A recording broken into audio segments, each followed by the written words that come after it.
How's it going, everyone? Welcome back to the show. Second half of the doubleheader. We got two streams today. We're pumping. I did some dips. I'm feeling good. Feeling pretty good.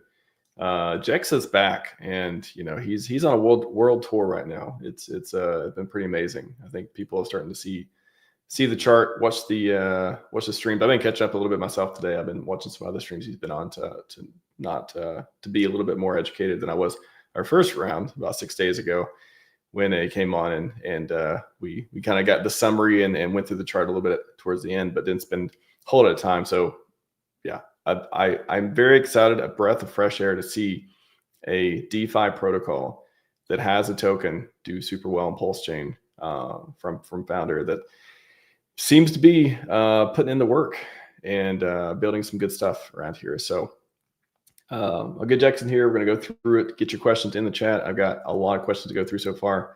Some of them may be duplicated in the chat. If they are, just if we can't get them all, it may be because they're similar or otherwise, but we'll try to get as many as we can. But yeah, without further ado, welcome back to the show. Jexxa, how's it going, man? Thanks, buddy. Good to be back so soon. I know you're basically just streaming these days. I think every day I'm like, oh, the Jexxa 12 hours ago. Oh, Jexxa 2 hours ago. I'm like, oh, wow. All over the place. I'm going commando today. I've got rid of the Bluetooth headphones because they rugged on me last stream. So I can't your pants. So I assume you're another context. The other commando, no AirPods. Okay, gotcha. Yeah, I mean, if you were, nobody can tell anyways, right? Nobody ever wears pants, do they? Like, is it just okay? I'm wearing pants. I thought that's what we're all doing. yeah. It's like the Richard. Have you seen the behind? I think I posted it one time, but the Richard behind the scenes. He's wearing like, it looks like boxers almost, but it's like just these, just surf shorts or something. And he's got like a tuxedo on almost. It's amazing. It's amazing. So there we go. We live stream in that kind of style. We follow the best, right? As long as Fast keeps his shirt on, I'm okay. He took it off for Hex Week. It was and then he pretended to be Dip Catcher at one point. I'm not sure if it was the same skit or not, but yeah, Fast. I didn't see that one. Oh, you didn't see it? It was pretty funny.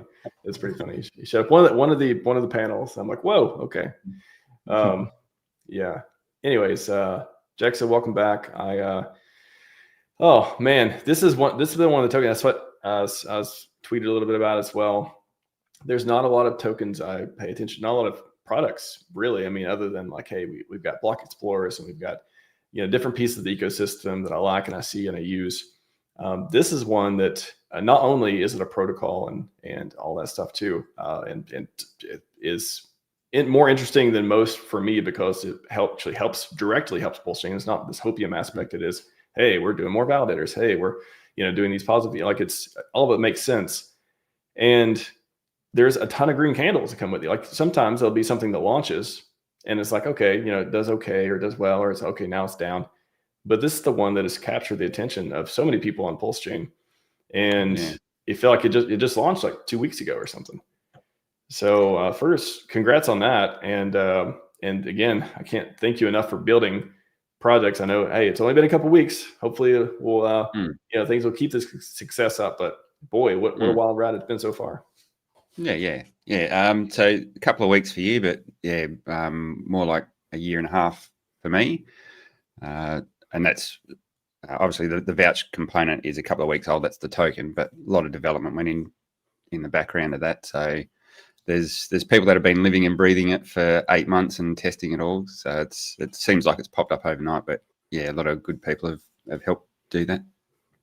I was telling you in the green room, it is one of those. It struck me as the talk that you gave at Hex Week about PulseChain and growth and the kind of the asymmetric upside, the building that hasn't been realized yet. A message I took away from it was like, wow, this is again the most overused phrase, optimistic phrase ever, or then in the bucket of them is, oh, there's so much potential here, and I really love to see it demonstrated. I love to see that.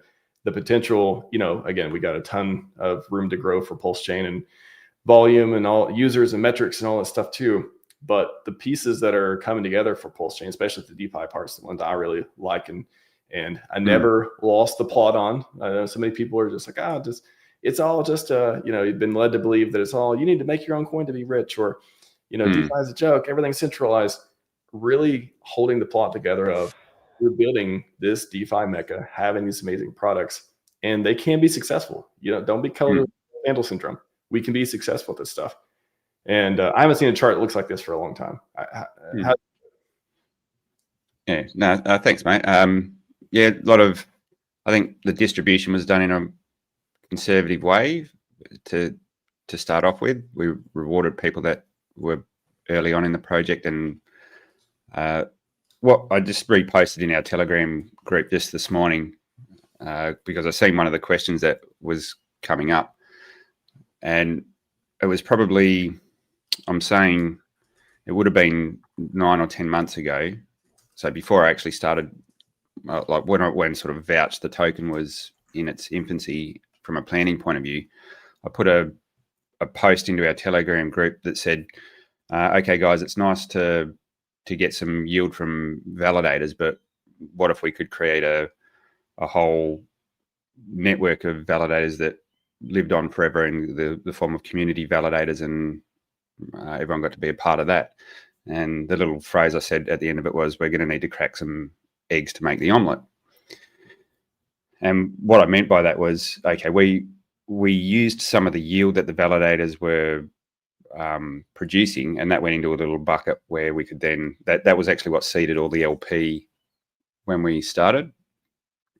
So inadvertently, the people that were staking in the protocol were helping. They probably didn't understand to what level they were helping or what was going on, but they were instrumental in making the launch of this possible. So I made sure that everyone got rewarded for that. So if you were a staker, you got an airdrop of Vouch, and it's not given away because you've actually given something up to get that. So everyone that has been given an airdrop has, I'll put it in air quotes, has purchased it in some way, indirectly, either by the way they've used the protocol or what.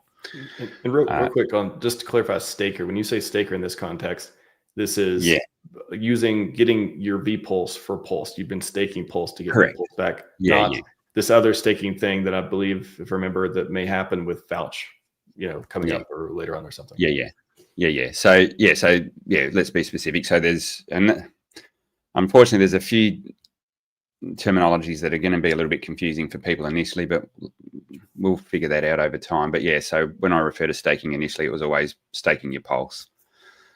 So you put your Pulse in, you got the vPulse out, and that Pulse was put to work with the validators. So those people were very early on in doing that. We had a lot of really good supporters, just a good base group of people that have sat through all of this for the past 10 months as stakers. So I wanted to make sure they were rewarded as part of the airdrop set.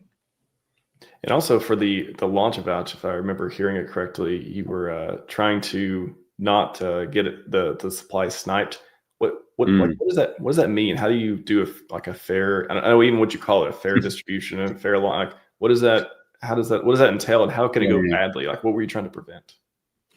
So I think fair launch is hard. Like, anyone that says they've done a fair launch, even like Zen's an example of this, where they said they were going to do a fair launch and everyone would mint tokens or whatever, however it worked.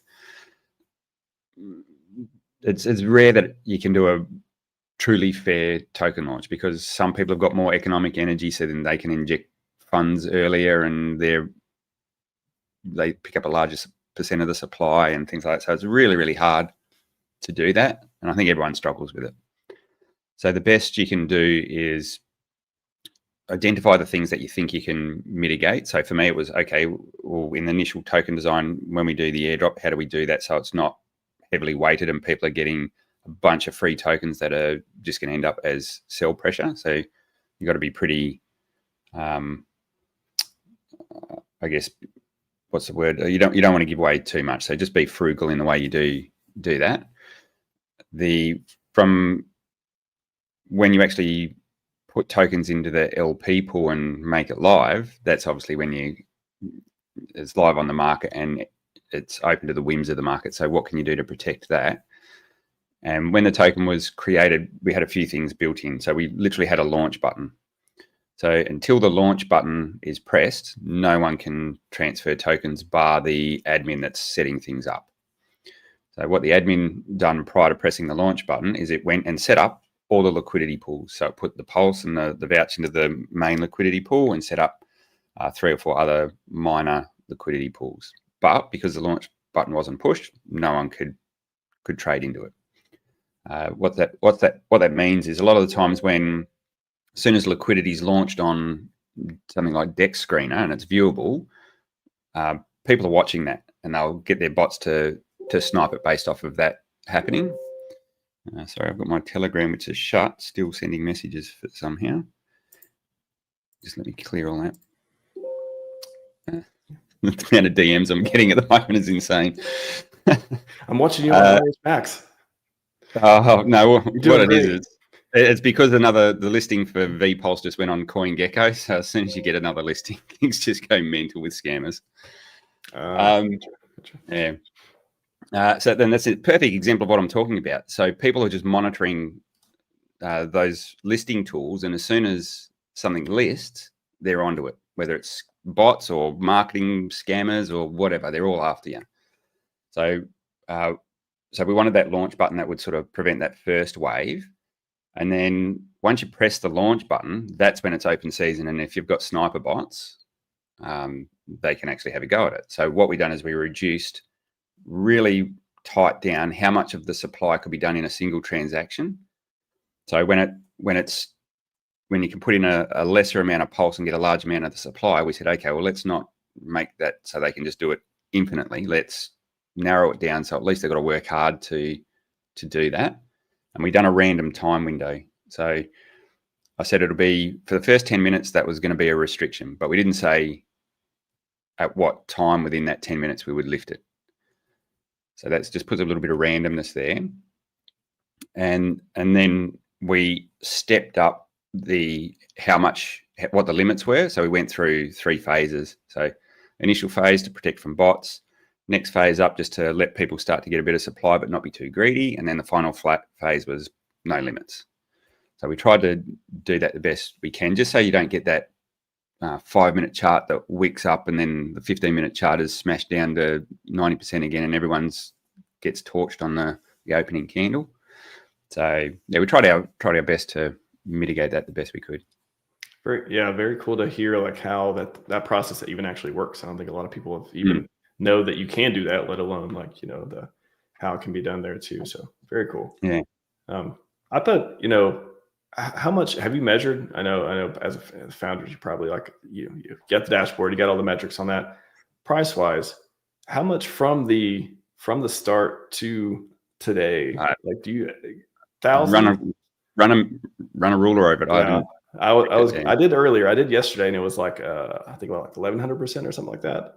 I think I was measuring on Pulse, but today it's been up even more. So I mean, would you guess 1,500% maybe somewhere through there? I thought it was more like 2,000, but it could be like the starting price. I think was 4 zeros and a 2. I think. Let's see. We got now in Pulse. I'm getting around 1,500, but maybe I'm not going all the way to the bottom. Yeah. I could dig it all out, but yeah. Just curious, just for people to know, like this is, like that kind of run up and it's that's the question too. I don't want to jump ahead too much because there's a ton of questions. We got a bunch, but for people looking at it now, their first glance, looking at this chart, a lot of people are probably going to be like, well, it'd be nice to know about that earlier. It'd be great if I bought some earlier. Why would I buy now? Look, it's already run up. Like, why would I buy now? And you can see on the chart too, there's these, maybe it's people taking profit. There's some red candles here and there, but I'm not a TA guy, but it's going up. It's went up a lot, and it seems to be the last few days it's went up and down, but it's went up more. How do you think about people who now they hear about it? Like, what should they consider other than like, do they think like not buying the top? Like nobody wants to buy the top, right? Yeah. Why would this not be not that you need to give any projections, but like, why would this not be the top? Got to be careful talking about things like that. So I think you guys are probably familiar with Nugabo. He's a bit of a character in the community. In some tweets, yeah. So Nugabo came in at when it was at 1 million market cap, and his tweet, which will probably be a famous tweet, was, "I just brought the top," and then it went up 10x. So 1 million market. That was 1 million market cap, and it's 7 yeah, million. just below 1 million. Yeah, just below 1 million market cap or something like that. Like, I can't remember what the exact figure was, but yeah. So it's hard with charts like this, and that's humans don't do exponential numbers very well, and these charts can run harder and sillier than what you think. And I hope that's what everyone's going to see on PulseChain in general, is they're going to feel that.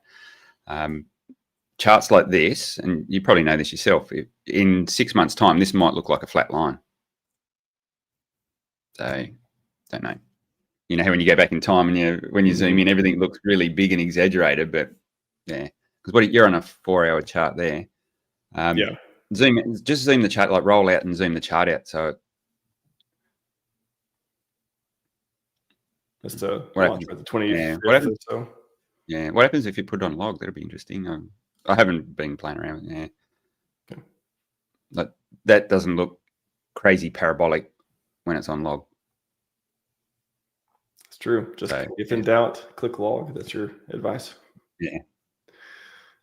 Not financial advice, but just chart. Yeah. I'm not going to give out estimations on. Yeah. I know what our modeling suggests, but I'm not going to be putting that out there in public, because that's a good idea. Yeah. I just want to give people this idea, because a lot of people are going to look at it and be like, all right, great. I'm not interested literally because I know this thing is going to dip and go down. And I think the mechanics behind this, and something Frank White said here too, you don't need to buy it. Validators won't stop buying. You speak to like that for a moment, and like maybe that's the part of it where people are buying it now. Yeah. Okay, let me get you a tweet that I done. Just bear with me 1 second. I'll share a tweet that you can bring up. Sounds good. Or if Frank, if you're in chat and you can dig out that tweet about I'm going to wait for a pullback tweet. If you know that one, that would be a big help, rather than me trying to dig through it on stream. I'll see if Frank can do that. That would be a massive help. If not, I'll dig it out. I've got a few. I mean, there's definitely a handful of people who have been talking about this a lot. You know what, though? This is a funny thing. My following on Twitter is non-existent. I've got like 2,000 followers or something. Our project Twitter's got like 700 followers or something like that. So we've got very little reach on the socials. So yeah, I think a lot of people still haven't even heard about it on PulseChain, to be honest. That's why we're here, to tell them, give them the deep dive, and then be like, okay, do I think that's why I'm even asking the questions about the price. It's not that I want you to give a price prediction. It's more of like, this isn't a meme coin, right? Like this is like, there are structures in place to provide, buy and burn and different, yield. And, there's the tax that on the buys and sells and the distribution. I think there's so much more to it than that. I think people are used to looking at and that's an amazing chart. I wish I would have got in, 2 weeks ago, when it's like, this is, there's other mechanisms going on. Just sent you a link for Twitter. Gotcha. Here we go. So this was, don't even know what the market cap was, but this was before another big run up. I saw this tweet. Yeah. Yeah. What does that mean? What does validators don't have feelings? What does that mean? So we've got an army of validators that they don't care whether you think the chart's going to roll over or not. They're going to keep buying Vouch, because that's what they're programmed to do. They produce Pulse. It goes into the Vouch contracts. It buys up Vouch off the market.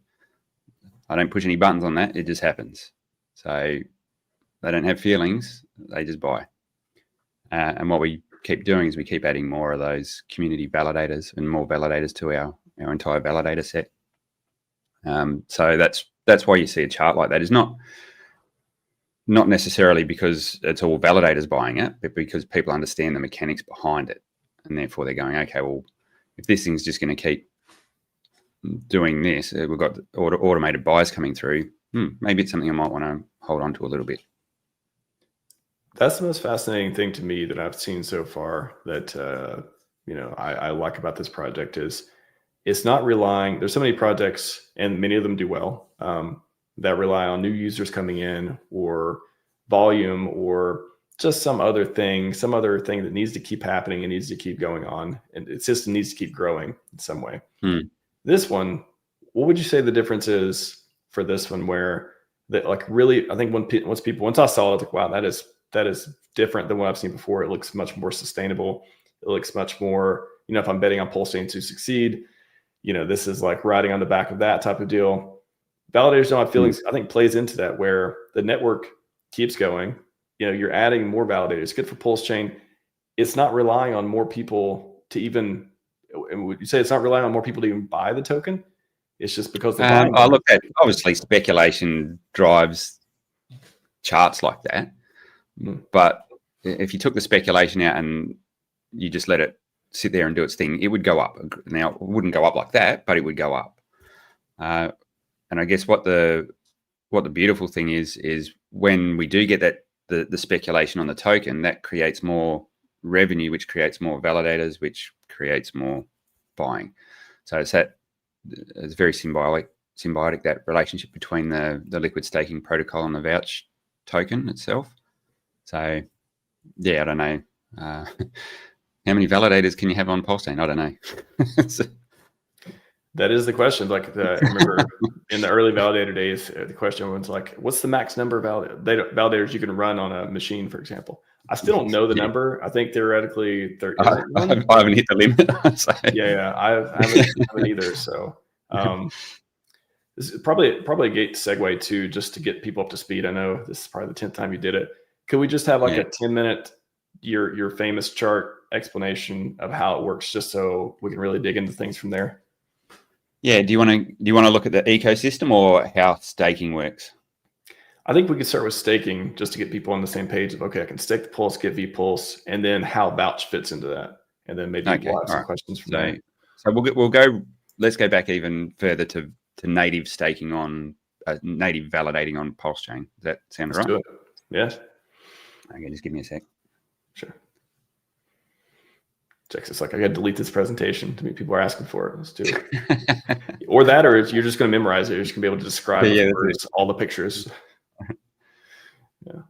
Well, hopefully it'll be worth it. Hopefully I love diagrams. They help me a lot. I'm not a text-based learner.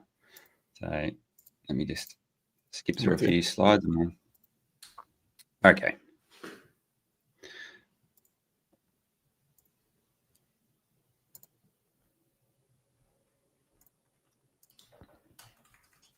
Okay, so this is, I'll let you bring that up.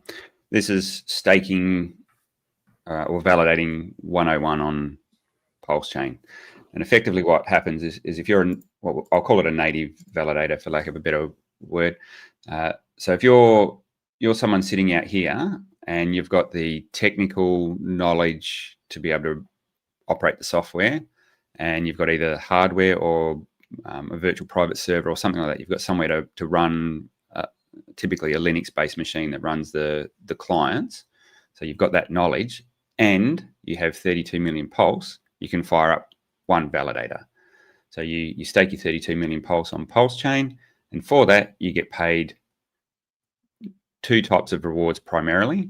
You get just pretty much for being part of the validator set, you get basic rewards. And that's a constant drip. Every 5 minutes you're getting that drip of rewards. An additional thing on top of that is priority fee. So if you're the lucky validator that gets to produce a block and it's got priority fees from users sitting out here transacting, so they've sent a transaction and paid a priority fee, if you're the block producer, you get some of those priority fees. It can be quite lucrative. Sometimes it's next to nothing. Just luck of the draw. Now, on Ethereum, they have 500,000 validators, I think their count is at the moment. So for you to be the lucky one that does that block, it's very rare. There's a lot of competition there. On PulseChain, we've got 50,000 validators. So you're literally 10 times more likely to get the chance to produce a block. Now, if you're doing this, I wouldn't fire up a validator. Sorry, I wouldn't fire up all of this setup for one validator. It's not economically worth it. So you're looking anywhere from 20 to 30 validators to make it, I think, worthwhile. As the price of Pulse goes up, that might change. That might become a lot more economically viable to do it with 5 or 6 or 2. Who knows? So then enter then enter Vouch, and we change it a little bit where Vouch contracts, the liquid staking contracts, sit in the middle of this process. So what happens is that the same sort of guy with the same skill set able to run a validator, he brings, rather than 32 million, he brings 12 million to the table, and he pops it into the contracts here. And then your day-to-day users that just have lazy Pulse sitting in their wallets, they can stake their Pulse. And when we build up a pool of 20 million Pulse in there, they can be matched to this 12 million to give us our 32 million total. And then that gets staked on PulseChain. We get the rewards come out, and this is where it differs a little bit. So this guy, as a validator, he's put up his 12 million Pulse, so he gets a feed of Pulse coming through for his Pulse stake. So that hits his wallet like it would a normal validator, but only for his 12 million.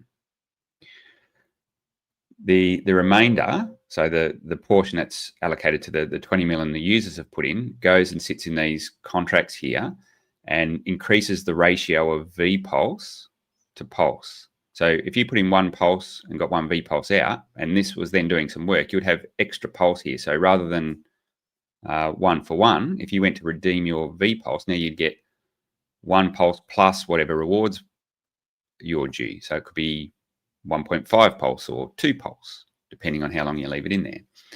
Now, the beauty of that is if you don't come and redeem your VPulse, that Pulse that's getting collected in here as yield is allowed to be picked up by more validators and put to work. So it's effectively self-compounding your stake. So that's probably the beauty of running it through the Vouch protocol is you get to like, even if you're a validator here, if you're getting your real Pulse come out, it's not instantly compounded for you. You've got to wait till you get another 32 million to be able to put it back in as another validator and effectively compound it. So this is a good. Just real quick on that too. So but at any time, if you have vPulse, you can come back and claim your PLS extra. It's always gonna whatever is there, it's always gonna return that back to you. Correct. With the yield. Yeah. It just sounded like for a minute that like there's extra that if you don't claim it, then it starts going to rewards. But then like what if like everyone exited the system, would they still get all the yield, or would some of it be already paid out to somewhere else? No. So it's all accounted for you. So when and it's counted by the token ratio. So that each or 4 times a day, the system recalculates what one VPulse is worth in terms of Pulse. So if you come back 6 months later, it will say, okay, the ratio since when you started has changed X amount, therefore you get these tokens back. Yeah, this is what's owing to you. Now, there's a caveat, and so I said there's a pool of Pulse sitting here, and at the moment, I had a brief look this morning, there's something like 2.8 billion Pulse sitting in the liquid pool here that hasn't been engaged. So what that means is if you come here with your VPulse and you deposit in, I don't know, 10,000 VPulse, because there's such a large surplus in the pool there, you'll instantly get your Pulse back. Now, if you came in with 5 billion VPulse and wanted to redeem it, you could take what's in the liquid pool, but the rest of it's engaged over in validators. So you'd have to wait for these guys to exit to get your remainder. So that's where... Yeah, so that's just a little caveat on there. So we try and keep a surplus in the pool. So it is more of that liquid type nature where you can move in and out freely if you choose. So if you had that much, if you had like 5 billion or whatever, and you wanted to claim it, then it was just start exiting validators. Yeah, and I've seen someone exit 10 billion Pulse in one. Just hammered the button and exited. Redeemed 10 billion VPulse, and the validators just go just unwind, like 200 validators just back out. So, wow. Yeah. Interesting. Okay, yeah, just that's great clarification. Yeah, so that's pretty much the staking with the Vouch side of things. And I guess just to sort of cap it off, the ratio side of things, just to sort of cement that for people. So as I've said, as this pool of Pulse just sort of collects in here, the ratio, although it started at 1-to-1, each day you'll see that creep up. You know what might be worth doing? Do you want to share a chart of V Pulse versus Pulse? Sure. And that will graphically show what that's actually doing.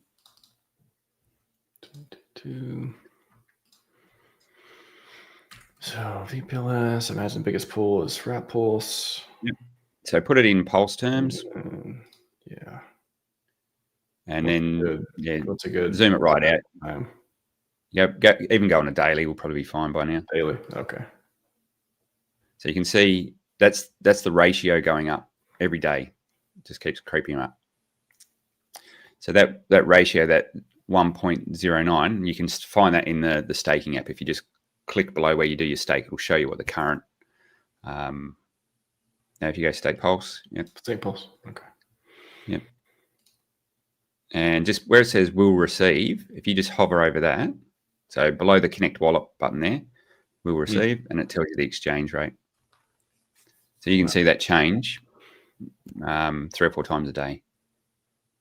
Just inches up. In the APR too, it says 25%.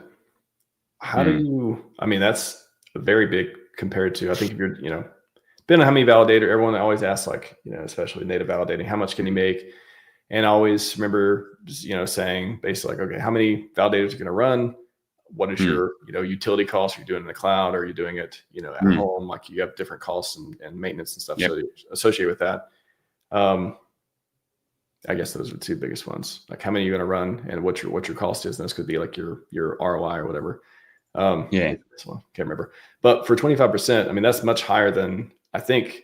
Even trying to estimate it before, it was like 5 to 10% somewhere. I've seen 12% numbers. It's never felt super accurate. How is you getting, even with pool staking? How are you getting twice as much as I would normally think you'd be able to get? So up the top there, where it's got staking APR, there's 2 different figures there. You've got the 7-day, and then you've got the 1-year average. So the 1-year average running about 10%. That's what PulseChain validators, and mind you, that figure there, that 10% is probably a little bit low because of the thing I mentioned about cracking a few eggs to make an omelette. So for that first 8 or 9 months of Vouch running, we were clipping a little bit of the yield to be able to build the liquidity pools when Vouch launched. So that figure probably should have been close to 11, maybe a little bit higher. But that's typically what you're getting out of PulseChain at the moment with the number of validators that currently exist. So when we first started, that figure was about 20%, but we only had, I think, 20,000 validators or something running. And then as more came on. That's the other variable I want to say. How many validators are in the pool? That also affects your APY. Yeah. So that was quite high when we first started. That didn't last too long because everyone realized that was pretty lucrative. So they came in with their validators, and you get an equilibrium always in markets.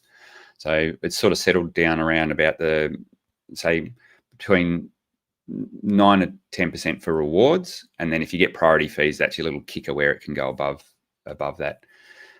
The reason why you're seeing 25% is that's because we've bolted on the Vouch token now, and you're getting a feed from token volume is hitting the staker side as well. So they're getting extra bonuses, and that's reflected in that yield. So that's why that's able to look so juicy.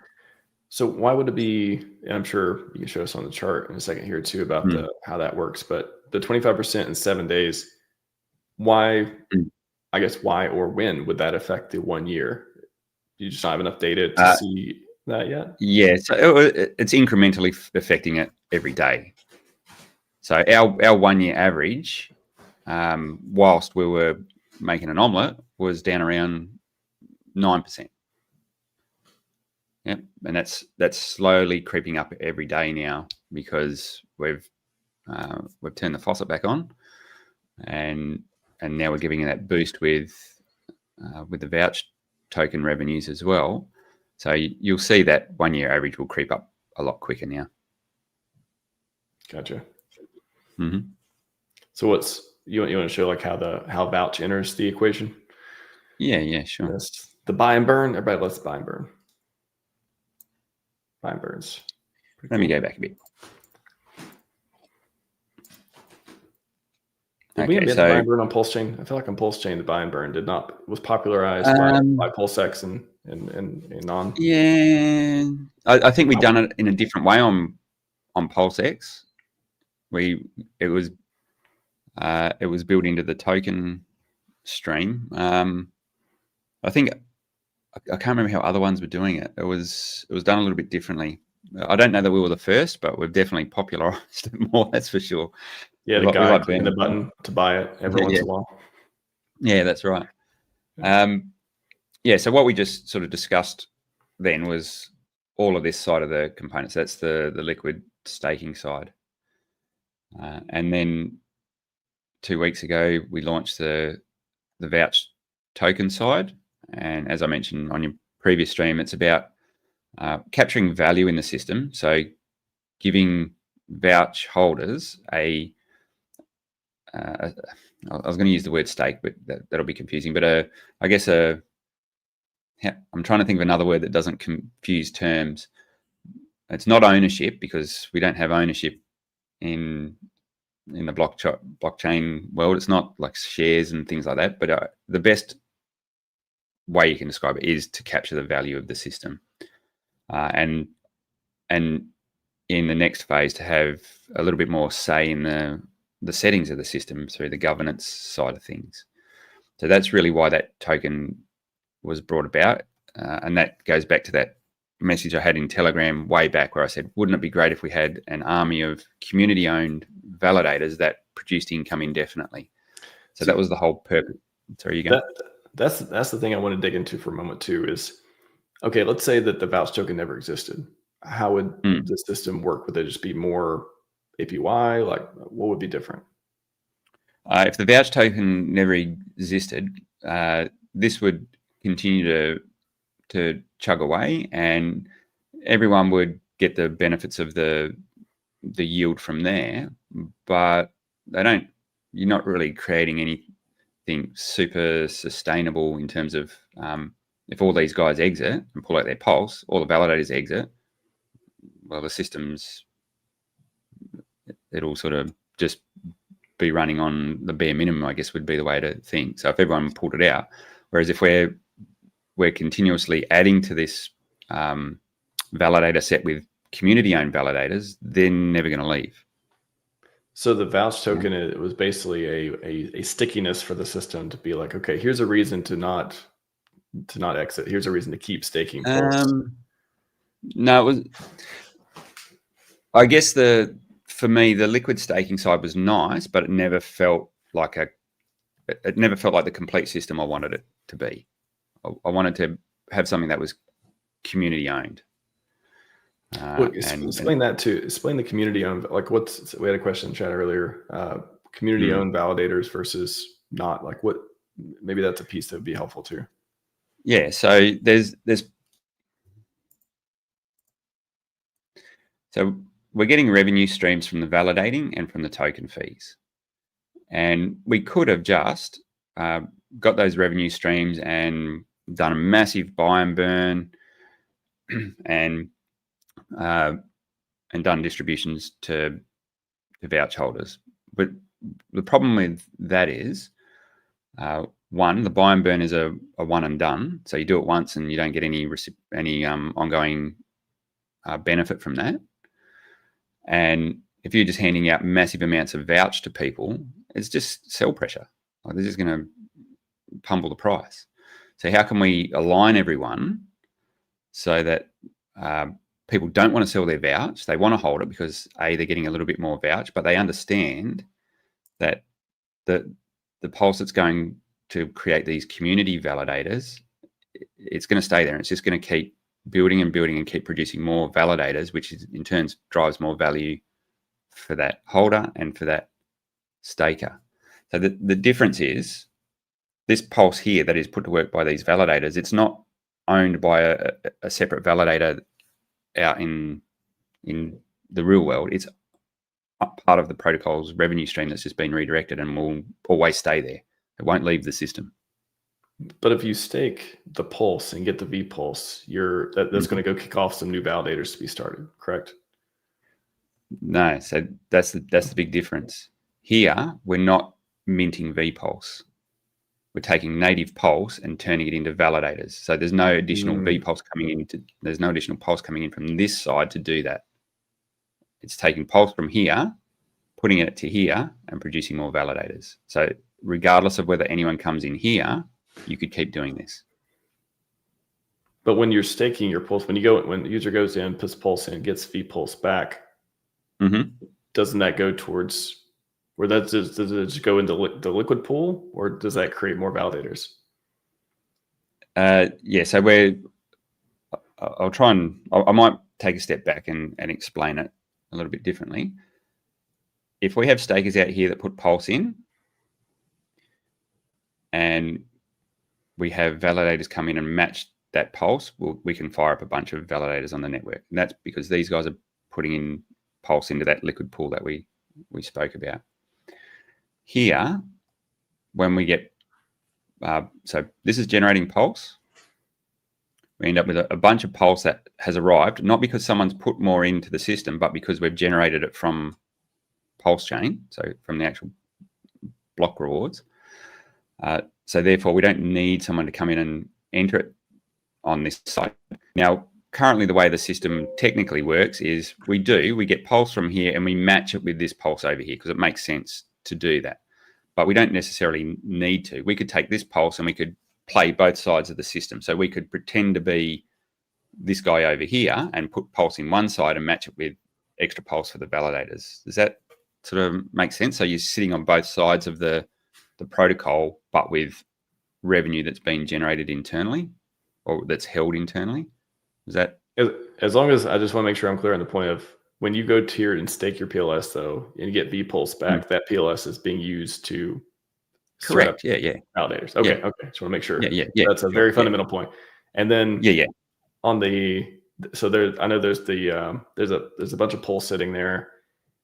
And then with Vouch, maybe just from there. So with Vouch and community validators. So tie that into Vouch with us. Yeah. Okay. So here, I said we can have what we call this a solo validator in Vouch. So it's anyone can join. They bring their 12 million pulse, match it with pulse in the pool, and validate. Now, what I've done is I've created something called community validators, but it's just a terminology. But essentially what it is the system acting as a solo validator. So the system is putting in 12 million on the validator side and can either take pulse from pulse that's been deposited here, or we can act as a user and inject the pulse that side so we can still match up the 32 million pulse. Does that make sense if I explain that? Yeah. So there's just a slight nuance. It's the same type of operator. It's just I wanted to give it a little difference so that people knew that it wasn't just anyone that's fired up a validator. It's just validators that are going to be owned by the ecosystem because it's revenue that is held internally within the system. And then can you tie that into the Vouch token where how does that create more community validators? Yep. So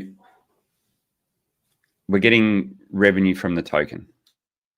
So it all ends up in this distribution layer, whether it comes from this side or this side, it all hits this distribution layer. And then we take 40% of whatever's in there, doesn't matter what side it's come from, and that goes out to spin up the community validator. Can you define revenue? You're getting revenue from the Vouch token. Revenue, so fees on buy, sell, and transfer. Okay.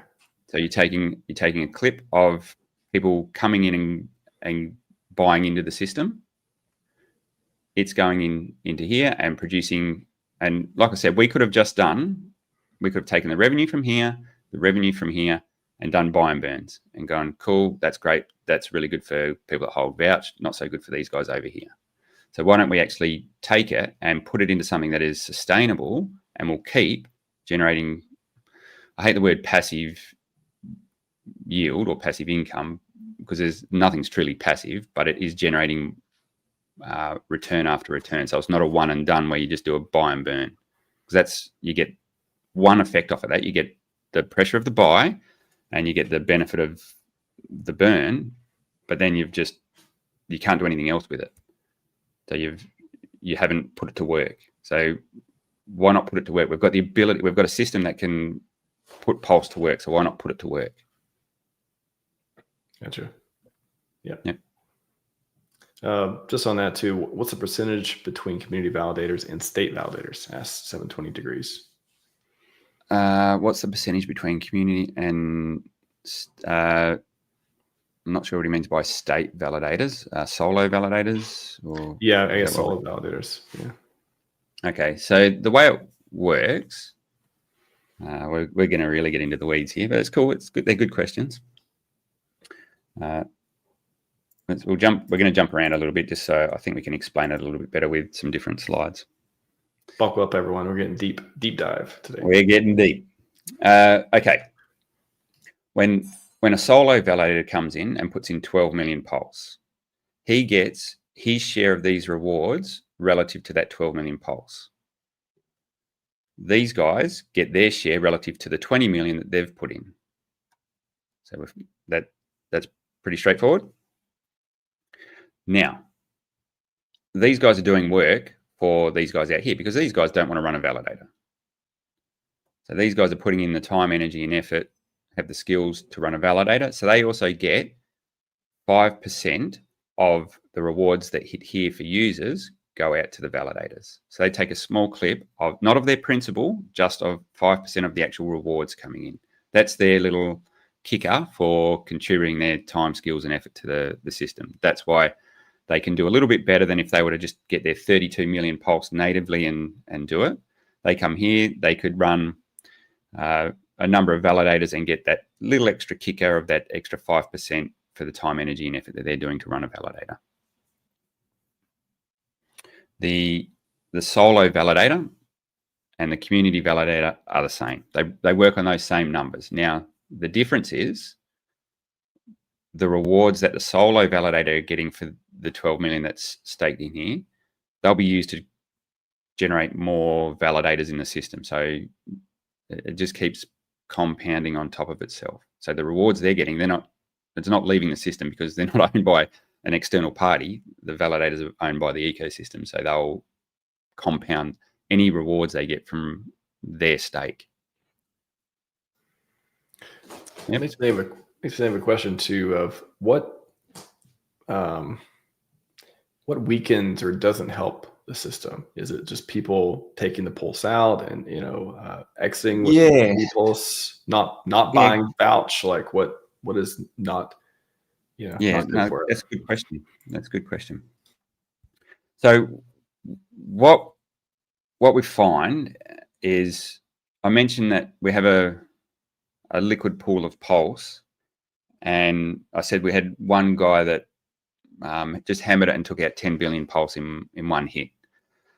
Now, when that happens, it means all the validators have got to unwind, and if someone's just in and out, it means the system's firing up validators, closing them down, validators, closing them down.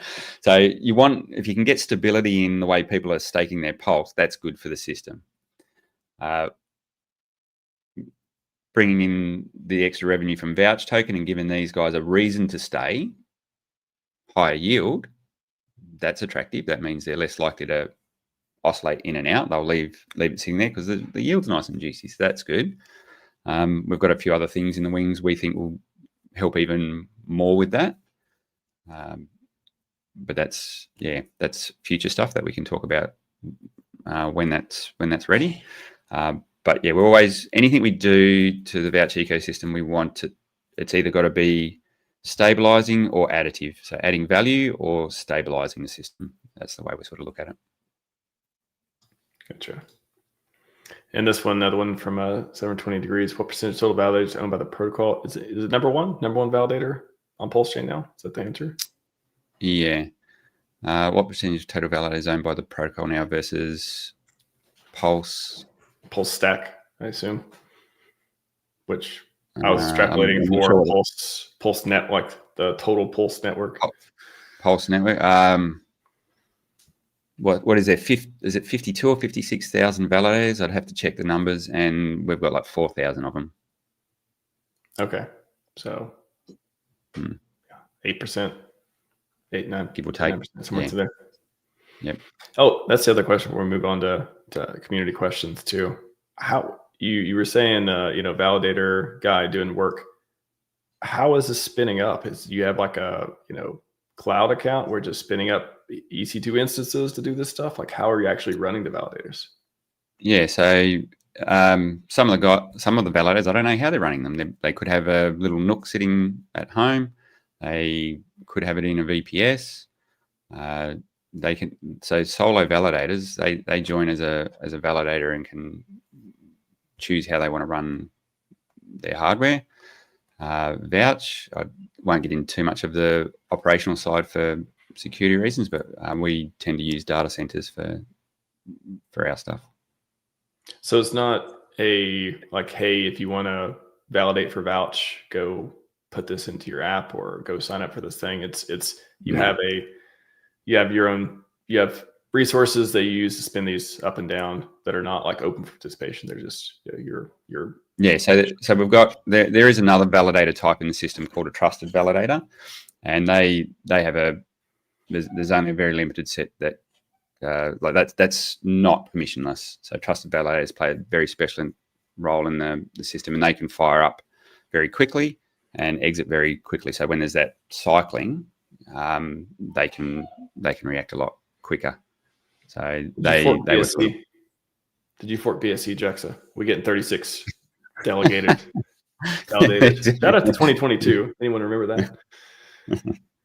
BSC days. We almost forked BSC, everyone. Almost. Yeah, I'm so glad we didn't, man. I think we dodged a bullet on that one. Totally the right choice. Good for decentralization. Good for getting free new features. All the stuff we talked about in the last stream. Yeah. Got a good comment from Hex647. My first 10x plus coin. Yes, being a day 647 hexagon wasn't easy in the bear. Thanks a lot, Jexxa. Ready for more. That's awesome, man. I'm glad to see people have success with these protocols. And it's nice to see some wins on the board for people. Definitely.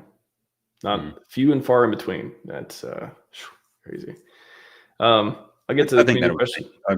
I've got a good feeling that will change for people, but I've got to be patient.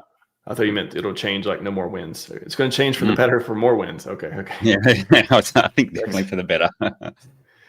I want to go through a few questions from Duke of Booze. You got a few in here, and then we'll get to community questions means we can. Yeah, I've seen him on the DGen Roundtable stream, so he's probably after that's probably got a few questions he wants to ask. Appears to be interested in the Vouch protocol. I've been monitoring it for 2 weeks now. I do notice a lot of buys and sells. The slippage is 10%, not 5%. It is set beyond slippage set. The transfers are consistent at 5%. Are these bots taking advantage? Yeah, I did see that question when I was sort of just briefly before I jumped on here. There's probably a bit of nuance in it, and we can have a look at why that might be. It would be if you've got a specific transaction you want us to have a look at. I'd love to see that. So I'll give you the general gist of it, why that could happen. We launched a certain amount of pairs, but we're not in control of what people do with their Vouch tokens. They can go pair it up with whatever they like. If they were to pair it up with another tax token, then you could essentially have a buy and a sell fee on the two tax tokens. That could be one reason why. They could be using the PulseX UI. So we tend to get people to go to pulseswap.io because it's more user friendly. You don't have to worry so much about how you set the settings on the for the routing inside and that sort of stuff. On PulseX, if you're doing it straight on the DEX there, you've got to know how to set your slippage, and make sure there's one particular setting about choosing what like the route path or something like that. So you might want to switch that off so you know exactly what pool it's going through. So some things like that can affect what happens. If you're not an advanced user or you don't understand how to control your slippage properly, then I suggest using PulseSwap.io. That'll avoid things like that. So yeah, maybe that's or they could have set a crazy slippage, but you're saying they haven't. I'd have to see the transaction to see that. Gotcha. Next one, when providing liquidity with Vouch, how do tokens receive their Vouch rewards, or are rewards only provided to Liquid Vouch? This is getting in a bit in the weeds. There's a bit of nuance to it.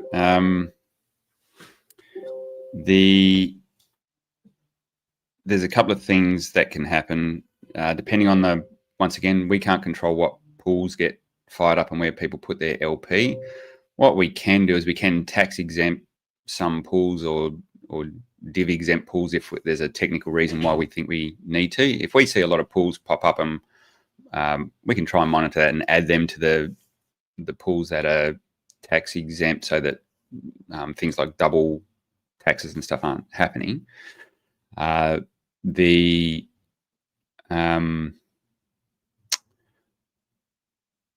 terms of getting their vouch rewards, apparently, and this has been a thing on V2 since day dot, is sometimes the tokens can be sent to the LP contract, and there's something you can run.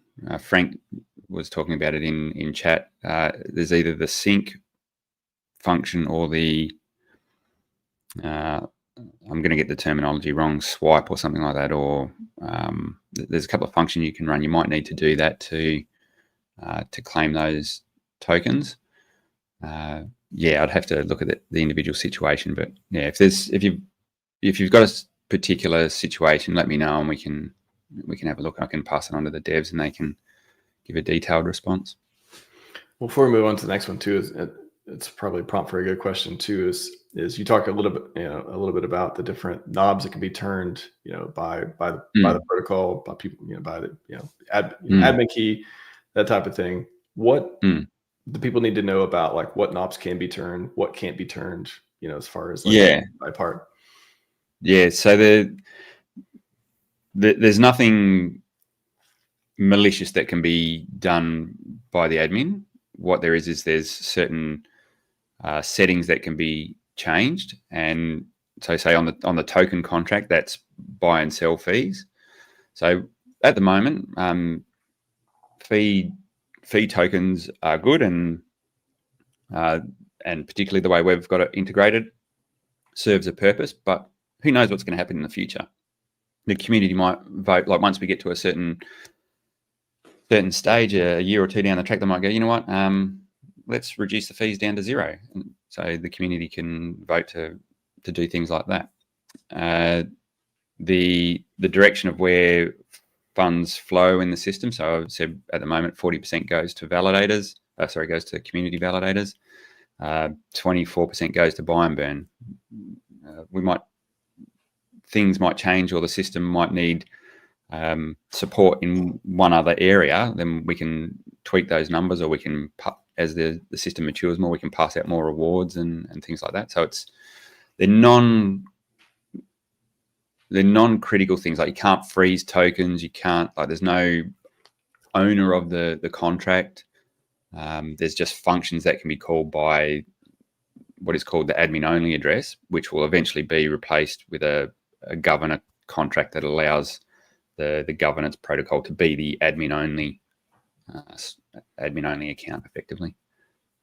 Would you say this is or have you set it up in a way where this is a bootstrap phase? Like, I was kind of thinking of if you remember in ICOSA, when it first came out, the yield was super high. Everyone's taking ICOSA. Oh my gosh, this is amazing. Getting like 100%, APR, whatever it was back then. Amazing times. Shout out to ICOSA Hedron, by the way, V2 coming soon. Please come soon. Is it the knobs currently, are they set up in a way where it is higher now to, make it easier to onboard or otherwise, or is it just kind of like, Mm. hey, it could be even more in the future for Vouch holders versus, oh, it could be even more in the future versus or for the vPulse yield? Like, how are you thinking about it? Yeah. So obviously it's like, I think we've got the balance okay at the moment now. I'm pretty happy with what it's doing. Like the Vouch holders, they've got to be stoked. I mean, you can see that in the chart. That looks pretty good. They're getting a drip feed of Vouch, but it's not enough where people just want to insta dump the Vouch they're getting. It has went up, by the way, since we've been on stream. It probably has nothing to do with the stream either. It's literally just it's just been doing that. So that's just what it does. Yeah. So I think we've got that right for where we are at this point in time. It's great to pass on yield onto the stakers as well and make that nice and juicy. And what we're seeing is people coming in and participating on the staking side. So it's obviously it's having the right effect. People want to come and get that yield. So I think I'm reluctant to change things. I don't want to be just flicking dials for the sake of flicking dials. I'm happy with the way it's doing. The next time things get adjusted will be when there's a next update to the system that is newsworthy. Let's put it that way. Is that 2 more? Yeah. When update step? Is that 2 more weeks? Yeah. You know the answer. Yeah. Next one, these two will probably be quicker. How often and when are the rewards given to Vouch holders? A bit of nuance to that once again. It depends how much Vouch you hold in your wallet, because obviously the more Vouch you hold, the more rewards will accrue to you. And therefore, so we have like a limit where we say, when you've got 100,000 Vouch tokens owing to you, then it'll get put in the queue to get distributed by the distribution layer. So that all happens automatically. And it doesn't do everyone at once. It stages them just to reduce gas costs as it's going. Otherwise, you hit block limits if you're trying to do everything at once from a gas point of view. So it just stages those. Now, if you haven't reached that 100K mark, but you wanted to free up your tokens that are pending, you can send yourself a 0 transaction of Vouch. So just send 0 Vouch to yourself and it'll call the claim function and release it to your wallet. So you can force that if you wish. And how many or what percentage of tokens were airdropped? I think you covered that a little bit in the beginning, but yeah. Now let me I haven't got the numbers in front of me, but I'll give you what I think it was. About 2% went to Pulse holders. vPulse holders. 0.6%, I think it was, went to, I could be off on that, went to validators. 10% went to people that supported the project with the NFT that was available. But effectively, all of those, they were not free tokens. So everyone has had a cost to get them. So they weren't just given out willy-nilly. Everyone's paid their dues to receive those. And that's why the chart looks like it does, because there wasn't a heap of free stuff given away that just got dumped. What a concept. Yeah. I think that's crazy, eh? Who would have thought? Yeah. Got it. Chat, I'm sorry. I know there's a ton of questions here. I can only get to a few because we got to wrap up here in about 10 minutes or so. But Hex647, how different is PTGC token to Vouch? Some similarities, a lot of differences. We obviously borrowed, we seen what PTCG had done, and we borrowed some of that concept in terms of the fees and how you redirect things. I think that was one of the things I think we've seen happen a lot on PulseChain, was the way people were creating these tokens and doing clever things with the fees that were coming through with them. So we definitely seen what they were doing and borrowed a bit of that. But that's probably where the similarities end, I would imagine.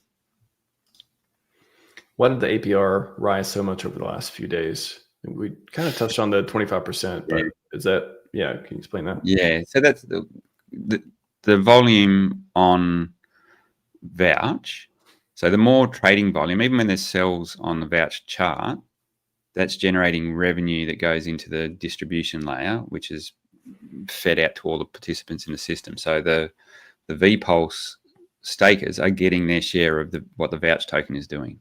So everyone's united, everyone's aligned. Doesn't matter what side of the protocol you sit on. So the one from Duke, revenue from the Vouch token when in distributor layer, is it buying PulseChain? I guess PLS. No, it's not buying PLS.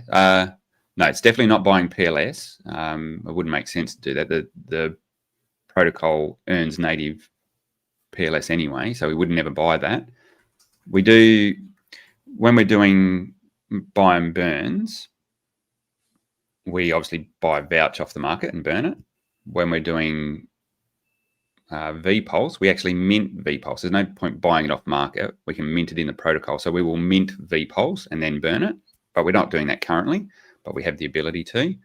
Likewise, if we want to do distributions, so we can do distributions of Vouch, VPulse, or Pulse. So with Vouch, brought up off the market and distributed. With VPulse, minted, then distributed.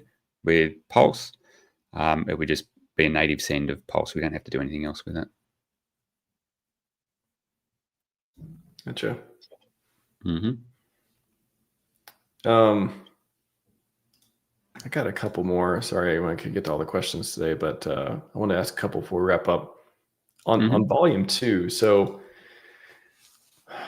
what is the bull case for Vouch and VPLS holders if PulseChain is successful and PLS price goes up and volume goes up? Like what are the things that positively affect either the yield or the price or otherwise for these tokens based on just like PulseChain itself and its token?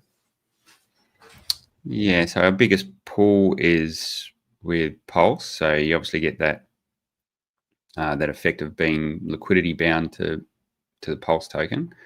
So if Pulse goes up in value, it should drag Vouch up in value. They're pretty well linked in the liquidity pool. That doesn't mean Vouch can't go down relative to Pulse at any time either. Like it's not like it's pegged or anything like that. Not like the VPulse token, which is a lot harder linked to Pulse. So I guess everything going up on PulseChain is, we all know that's going to be good for everything on the chain, and Vouch isn't immune to that. Did I answer that question, or have I? Yeah, I was just thinking, like, is there any other metrics that, or I mean, even like validators dropping off, does that mean more yield for the PLS holders, or I guess validators in general? Yeah, so if there's more validators brought online that aren't Vouch validators, then obviously our revenue stream from that can get diluted, and it is based on how many blocks you can produce to get the priority fees, because that's the bit that gets injected into the distribution layer. So if we hit a big block reward, great, happy days. But if more validators are competing for those blocks, you might not get as many. Flip side to that is if PulseChain gets busy and the blocks are full and everyone's competing to get their transactions processed, then the fees can rise very rapidly. And we've seen that. We've had days where there's a lot of activity on the chain and you're paying stupid prices to process a transaction, stupid in Pulse terms, not relative to ETH, but you're paying 10x, 100x above what you normally would to do a transaction. That's obviously positive for the validators who are collecting those fees. Sure. Mm-hmm. Oh man, yeah, there's pretty interesting. I think this is again one of the DeFi protocols I've definitely got to learn more about and become more interested in. Oh yeah, the other thing, last one too. I was watching the other interviews and you were talking about how you've heard of other people building on Vouch. Now, you don't have to say what they're building or when they're launching, but like, what could you build on Vouch? Like, what is exposed in the system to improve? Yeah, build upon? so I've had one UI sent through to me, which I've had a brief look at, and I don't know if it's fully live yet, but it seems to be like a leverage lending sort of thing. I don't know enough about it to be able to comment on safety and how that looks, but I can see that it supports the vPulse as collateral. What else have we got going on? Actually jumping on a meeting with one of the other liquid staking teams in a minute to have a look at how we might be able to work with those guys on some of their stuff. Well, I'm just trying to think what I can and can't say. There's other one that I'm a lot more excited to see come to fruition, but that is one I definitely can't talk about. You guys will hear about it soon enough, and I'm not the person that should be talking about it, so I'll let whoever's in charge of that one do the reveal. But that's one I'm probably more excited about. Yeah. But I get messages of there's heaps of liquidity pools and farms and things like that are making use of, in particular, the vPulse token and now Vouch. And I mentioned this on our last stream. The vPulse token is very attractive for putting into LP with Pulse because they're bound together. You don't get impermanent loss, but you get the benefit of price appreciation. So I see quite a lot of that happen. I was going to say on that, like, is that the strategy a lot of people do, like with Vouch? Again, correct me if I'm wrong. I thought you said something about maybe there's like staking coming for the actual Vouch token. It's not there yet, but perhaps staking, possibly. Yeah. And then for vPulse, once you mint it, you know, what do people do? They put it in a liquidity pool. Yeah. Is there? Yeah. So it's probably 50. No, it's probably 30-70. 30% of people probably take it and put it into LP pools, and a lot of people just leave it sitting in their wallet. As far as they're concerned, it's just their hold bag of Pulse that they're not going to go and be degenerate with. So they just, okay, I might as well get a little bit of yield while it's sitting here. So it's probably 70-30. I think we Vouch dollar token coming. I can see it now. Vouch dollar token. Borrow on your vPulse.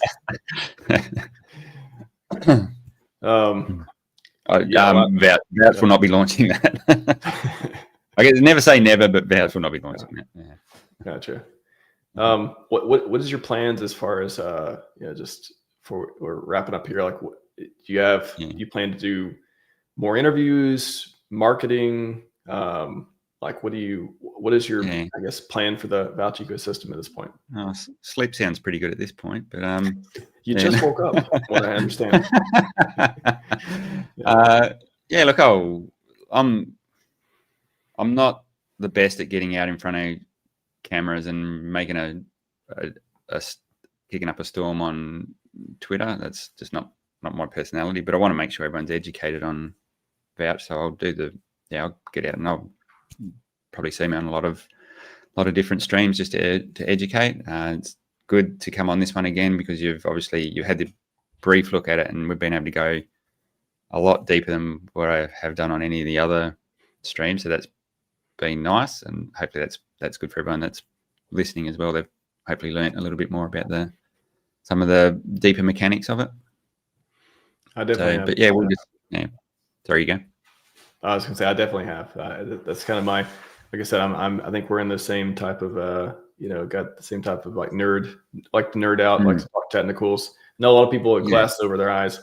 I don't know. I want to learn, and I'm interested in it. And if I can understand it better, then I can tell people. I can try to explain it better as well. And hopefully all the other nerds in the chat have enjoyed that as well. Yeah, and I think you've got a unique perspective as well because you were I don't know if you still are, but you were running validators. So you were, you've been in the thick of it. You understand what's involved in doing that, the costs and ROIs and the tech ability you need to do something like that. That was a big project of mine. I think I really was excited for PulseChain to launch and just to get to play with testnet because I was like, all right, new project. I want to do validator stuff. Back then, not a lot of people were doing it. Funny enough, like coincidentally today, I I dropped a little note on the GitHub and saying I'm probably not going to be updating the validator scripts anymore. It's been a good run, but anyone's feel free. It's MIT licensed. Feel free to fork it, use it, according to the license, all that stuff. It's pretty open license, but that was something that it was an intellectual challenge for me. I'm like, I want to know how this stuff works. I want to understand it. And I saw an opportunity to help people in the community understand it through AMAs and streaming and answering questions. I feel like I've literally answered every question either in text format on X posts or video format through AMAs and clips on validators. And of course the GitHub's a huge document, FAQ, explain all this stuff works too. So that was a cool project for me. But I did see that. I did see that post this morning. So so what's involved, and kudos to you for making all that available to the community in the early days, because we were all just learning. Like there was a group of us that all come together and had to figure it all out. We sort of lent on each other to figure our way through how you get the validators up and running. So I think we've grown, and there is a good community of people to support you if you do want to run validators. So if that's definitely in your wheelhouse, by all means, have a crack. There's a huge community. We've got everything from I put in the post too about you've still got plenty of guides and scripts and managed services and liquid staking, and it's grown so much in the last 2.5 years or so. So to the moon, Jexxa, validators to the moon. Finally, validators are cool. They're cool. I told you they're cool. They're coming back. I knew it. The nerds are winning.